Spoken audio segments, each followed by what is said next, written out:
तो दोस्तों welcome to money stalkers. तो इस वीडियो के अंदर हम लोग बात करने वाले हैं मल्टीपल स्टॉक्स के बारे में। तो चलिए सबसे पहले हम लोग बात करेंगे एचडीएफसी बैंक के बारे में।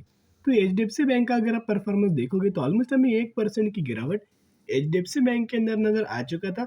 एंड ऑलमोस्ट हमें एचडीएफसी बैंक के अंदर 1533 रुपीज़ के आसपास क्लोजिंग नजर आ चुकी थी। जैसे कि आपको पता है कि आज के दिन जो डेट है, हमें ऑलमोस्ट 14 अक्टूबर हमें आज के दिन डेट नजर आ रही है। तो जैसे कि हर एक कंपनी का क्वार्टर टू का रिजल्ट आने वाला है, वैसे ही एचडीएफसी बैंक का भी क्वार्टर टू का रिजल्ट आने वाला है और कंपनी ने क्वार्टर टू रिजल्ट्स की डेट भी अनाउंसमेंट किया है। तो कंपनी ऑलमोस्ट हमें 15 अक्टूबर के दिन क्वार्टर टू का रिजल्ट पेश करने वाली है।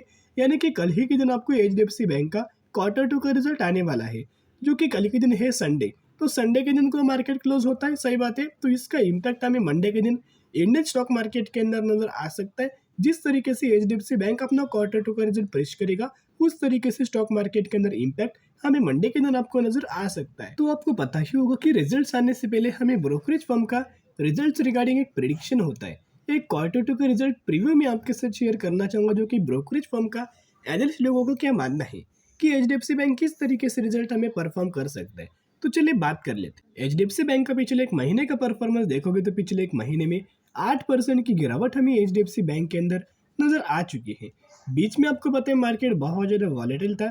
बीच में मार्केट के अंदर हमें गिरावट वाला सिनेरियो बन रहा था। सिर्फ मार्केट के अंदर नहीं, पूरे शेयर मार्केट के अंदर गिरावट हुआ। जितने भी सेक्टर देखिएगा, हर एक सेक्टर के अंदर, हर एक स्टॉक्स के अंदर मेजरली हमें गिरावट नजर आया हुआ है। तो चलिए, जो एचडीएफसी बैंक होने वाला है क्वार्टर टू का रिजल्ट, उसका रिजल्ट हमें 15 अक्टूबर के दिन नजर आने वाला है।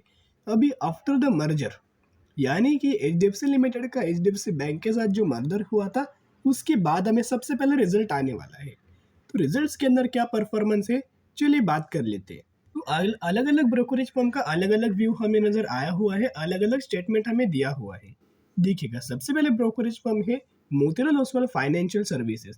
तो इनका ये मानना है कि हमें कंपनी का जो नेट इंटरेस्ट होने वाला है, नेट इंटरेस्ट जो होने वाला है, नेट इनकम इंटरेस्ट, उसके अंदर ऑलमोस्ट 34% के ईयर ऑन बेसिस के ऊपर ग्रोथ नजर आ सकती है। एंड ऑलमोस्ट पिछले साल का जो हमें रिजल्ट नजर आया हुआ था, उसके अंदर 21,000 करोड़ के आसपास कंपनी का नेट इंटरेस्ट इनकम नजर आया हुआ था। अभी वही हमें 28,090 करोड़ के आसपास नजर आ सकता है, तो जिसके अंदर 34% की ग्रोथ नजर आ सकती है। फिर कंपनी के ऑपरेटिंग प्रॉफिट्स के अंदर दोस्तों बोला गया है कि जो कंपनी का ऑपरेटिंग प्रॉफिट होने वाला है, ऑलमोस्ट हमें 22,790 करोड़ के आसपास नजर आ सकता है। एंड जो कंपनी का नेट प्रॉफिट होने वाला है, 14,780 करोड़ के आसपास कंपनी का नेट प्रॉफिट कंपनी जनरेट कर सकती है। तो प्रॉफिट्स के अंदर भी ग्रोथ आने का रीजन है। एंड ऑलमोस्ट हमें कंपनी का नेट इंटरेस्ट इनकम के अंदर भी ग्रोथ आने का रीजन है। फिर आईसीआईसीआई सिक्योरिटीज की अगर बात की जाए, तो इनका ये मानना है कि जो कंपनी का जो नेट प्रॉफिट है, उसके अंदर 44% के ईयर ऑन बेसिस के ऊपर ग्रोथ नजर आ सकती है, जहां कंपनी 15,300 करोड़ का नेट प्रॉफिट जनरेट कर सकती है और quarter on quarter basis company 28% की ग्रोथ दिला सकती है।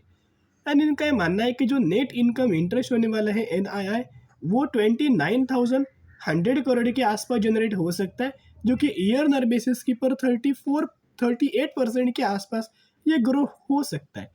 यानी कि जितने भी नंबर से हमें एचडीएफसी बैंक परफॉर्म करने वाला है, वो अच्छे खासे नंबर्स हमें आ सकते हैं। तो ये बहुत ही अच्छी खासी बात नजर आ रही है। थर्ड ब्रोकरेज फर्म अगर आप देखोगे कोटक इंस्टीट्यूशनल सिक्योरिटीज, तो इनका ये मानना है it expect gross NPL ratio to be marginally higher with near-term focus on the progress of NIM and impact on priority sector-leading PSL. Beside the forecast a raise of around 2% in year-on-year basis and 15.4% in year-on-year basis. यानी कि इनका मानना है जो company का income होने वाला है, वो ऑलमोस्ट हमें क्वार्टर ऑन क्वार्टर बेसिस के पर 15% एंड ईयर ऑन बेसिस के पर 2% का ग्रो हमें होते हुए नजर आ सकता है। साथ में इनका मानना है कि जो कंपनी का जो प्रॉफिट आफ्टर टैक्स है, उसके अंदर 28% की ग्रोथ आ सकती है क्वार्टर ऑन क्वार्टर बेसिस के ऊपर। तो ये बहुत ही अच्छी खासी दोस्तों बात है। ऑलमोस्ट कंपनी 15,326 करोड़ के आसपास अपना नेट प्रॉफिट जनरेट कर पाएगी। यानी कि तीनों के तीनों जो ब्रोकरेज फर्म ने जो स्टेटमेंट हमें दिया है, उससे ऊपर हमें क्या साबित होता है कि कंपनी का जो नेट प्रॉफिट होने वाला है वो भी अच्छा खासा ग्रो हो सकता है एंड कंपनी का जो रेवेन्यूज होने वाला है वो बहुत ही अच्छा आते हुए नजर आ सकता है। तो नंबर्स कैसे आने वाले हैं उसके ऊपर दोस्तों हमने डिस्कशन किया हुआ है। अभी सब कंपनी का जो रिपोर्ट आएगा कल के दिन ऑफिशियल बेसिस के ऊपर, तभी हमें एक्चुअल बेसिस के ऊपर पता लग जाएगा।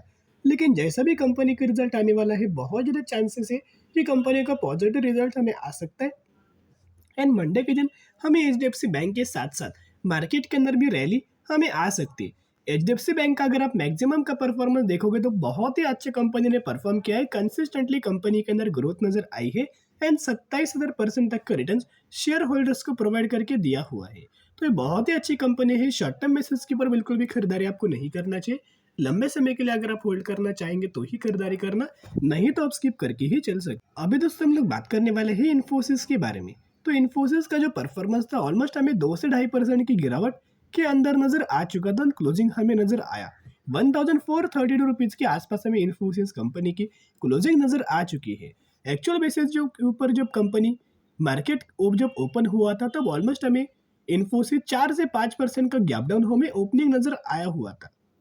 लेकिन बाद में जैसे कि दोस्तों पता है कि रिजल्ट कोई बहुत ज़्यादा बुरा नहीं आया है। थोड़ा बहुत हमें नेगेटिव इम्पैक्ट पड़ा है लेकिन कोई बहुत बड़ा नेगेटिव इम्पैक्ट हमें नहीं पड़ा।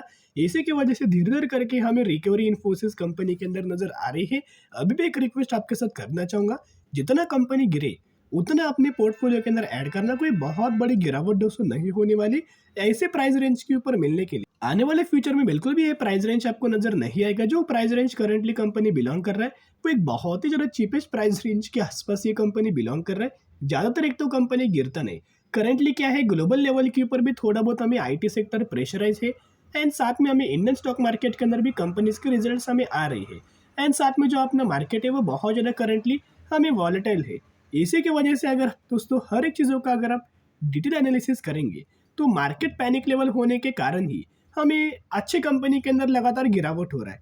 फॉर एग्जाम्पल रिलायंस कंपनी देख लीजिए, फॉर एग्जाम्पल एचडीएफसी बैंक देख सकते हो, इन्फोसिस कंपनी देख सकते हो। ऐसे बड़े बड़े कंपनीज हमें डिस्काउंट प्राइस के अंदर मिल रही है तो बाइंग करने के लिए सही मौका है। तो जो इन्फोसिस ने अपना Q2 का जो रिजल्ट हमें पेश किया था उस रिजल्ट्स के अंदर और जो कंपनी का जो रेवेन्यूज है उसके अंदर थोड़ा बहुत हमें नैरो तरीके से हमें गाइडेंस नजर आया हुआ है। एक रिक्वेस्ट मैं आपके साथ करना चाहूँगा, जितना भी दोस्तों या लोगों को अभी रिटेल इन्वेस्टर को ट्रैप हमें किया जा सकता है, थोड़ा बहुत कंपनी गिरावट के अंदर नजर आ सकता है मार्केट के अंदर। इन्फोसिस रिगार्डिंग बहुत सारे नेगेटिव रिव्यू हमें दिए जा सकते हैं। तो जिसके हिसाब से एक रिक्वेस्ट करूंगा, नेगेटिव व्यूज सुन के बिल्कुल भी कंपनी को सेलिंग मत करना। बहुत सारे ब्रोकरेज फर्म का ये मानना होगा कि जल्दी से कंपनी को बेच दीजिएगा, नहीं तो ये कंपनी 800 रुपये आ जाएगी, 900 रुपये आ जाएगी, 500 रुपये आ जाएगी।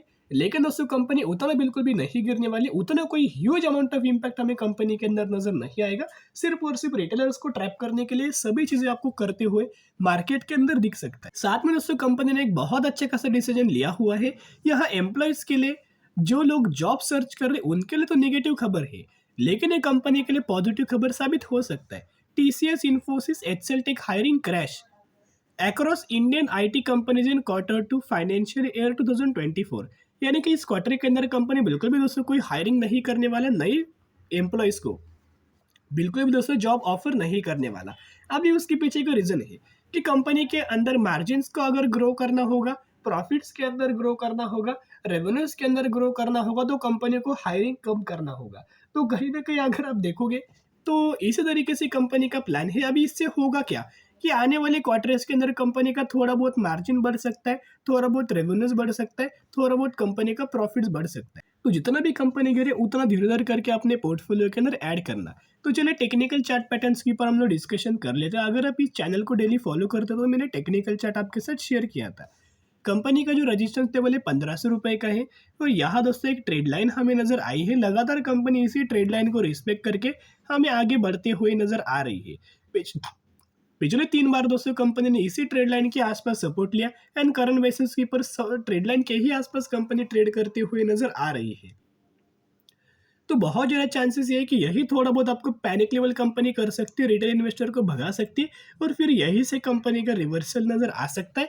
1500 रुपये के ऊपर लगातार अगर दोस्तों क्लोजिंग अगर कंपनी करेगी डेली चार्ट बेसिस के ऊपर तो सबसे पहले टारगेट आपको 1600 रुपए का और उसके बाद हमें 1950 रुपए का टारगेट दिख सकता है। अभी हम बात करने वाले हैं लास्ट कंपनी के बारे में, बीसीएल इंडस्ट्रीज लिमिटेड के बारे में बात करेंगे, जो कि 524 रुपीज़ के आसपास ट्रेड कर रही, 330% का रिटर्न शेयर होल्डर्स को प्रोवाइड करके दिया हुआ है। चार्ट देखिएगा कंपनी का बहुत ही अच्छे खासा है, कंसिस्टेंटली कंपनी ग्रो हो रही, साथ में कंपनी का मार्केट कैप 1330 करोड़ का है, यानी कि एक स्मॉल कैप कैटेगरी से ये कंपनी बिलोंग करता है। यही वो कंपनी है जिस कंपनी ने 1:10 रेशियो का स्प्लिट का अनाउंसमेंट किया है। तो अगर आपके पास एक शेयर होंगे तो एक के बदले 10 शेयर मिलेंगे, 10 के बदले 100 शेयर इसी कंपनी के अंदर मिलने वाला है। तो जरूरत कंपनी के बारे में स्टडी करना, एनालिसिस करना, उसके बाद निवेश करने की कोशिश कर सकते हो।